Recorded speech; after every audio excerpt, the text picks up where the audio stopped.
rrugë e ngushtë, e dëmtuar dhe e vështirë për të qarkulluar, të qenë drejt zonës malore të Kalludrës së vogël në Zubin Potok. Pikrish në këtë teren të thellë, ku qasja është e vështirë edhe por ekipet hetimore, po vazhdojnë ngërmimet që mund të ndihmojnë në zbardhjen e një prej krimeve më të rënda të luftës në Kosovë, gjatë viteve 1998-1999.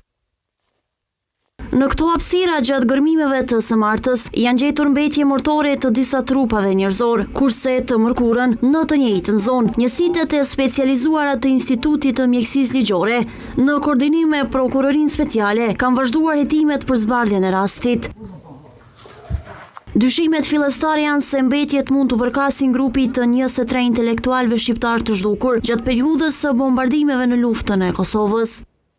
Në mesin e tyre kishte mjek, student dhe intelektual të tjerë, 18 ishin nga Skënderaj, ndërsa 8 nga Mitrovica.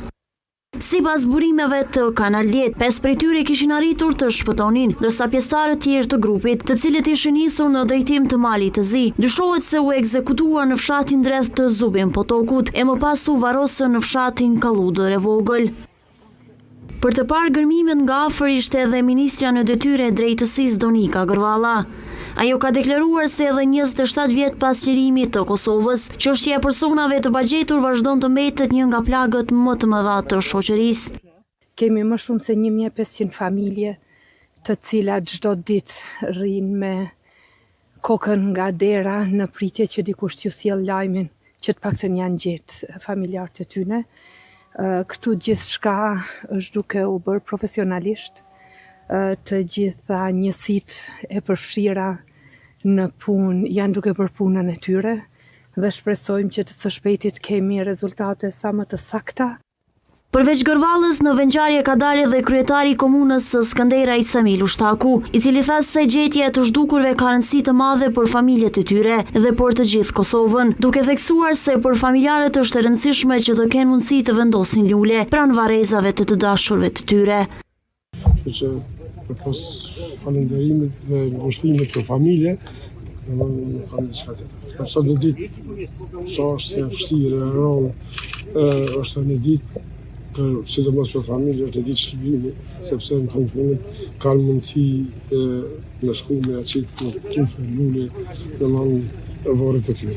Mjeku i Institutit të Mjekësisë Ligjore Editor Haliti tha se hetimet janë ende në fazën fillestare dhe se aktualisht është herët për të nxjerrë përfundime lidhur me gjetjet në këtë lokacion.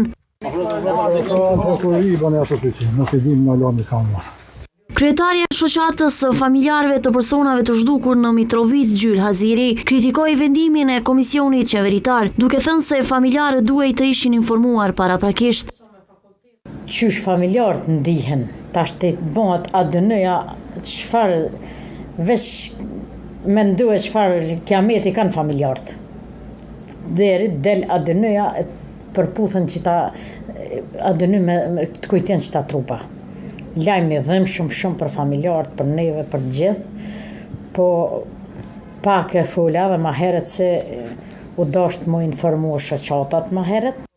Në kuadër të hetimeve, policia e Kosovës ka arrestuar 2 persona në Zubin Potok, Momir Jakshiq dhe Milojko Bishevac.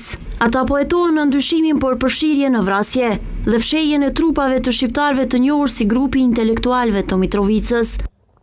Megjithatë, autoritetet kanë bërë të ditur se identifikimi përfundimtar i mbetjeve do të mund të bëhet vetëm pas ekzaminimeve mjekoligjore dhe analizave të ADN-s.